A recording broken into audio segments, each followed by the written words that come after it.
ہم نے نوح کو ان کی قوم کی طرف بھیجا تو انہوں نے ان سے کہا، اے میری برادری کے لوگو، اللہ کی عبادت کرو، اس کے سوا تمہارا کوئی معبود نہیں، مجھے تمہارے بارے میں بڑے دن کے عذاب کا بہت ہی ڈر ہے۔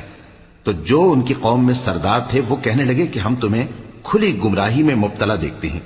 فرمایا، اے قوم، مجھ میں کسی طرح کی گمراہی نہیں ہے، بلکہ میں پروردگار عالم کا پیغمبر ہوں، تمہیں اپنے پروردگار کے پیغام پہنچاتا ہوں اور تمہاری خیر خواہی کرتا ہوں، اور مجھ کو اللہ کی طرف سے ایسی باتیں معلوم ہیں جن سے تم بے خبر ہو۔ کیا تم کو اس بات سے تعجب ہوا ہے کہ تم میں سے ایک شخص کے ذریعے تمہارے پروردگار کی طرف سے تمہارے پاس نصیحت آئی تاکہ وہ تم کو ڈرائے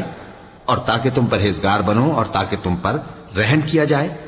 مگر ان لوگوں نے ان کی تکذیب کی تو ہم نے نوح کو اور جو ان کے ساتھ کشتی میں سوار تھے ان کو تو بچا لیا، اور جن لوگوں نے ہماری آیتوں کو جھٹلایا تھا انہیں غرق کر دیا۔ کچھ شک نہیں کہ وہ عقل کے اندھے لوگ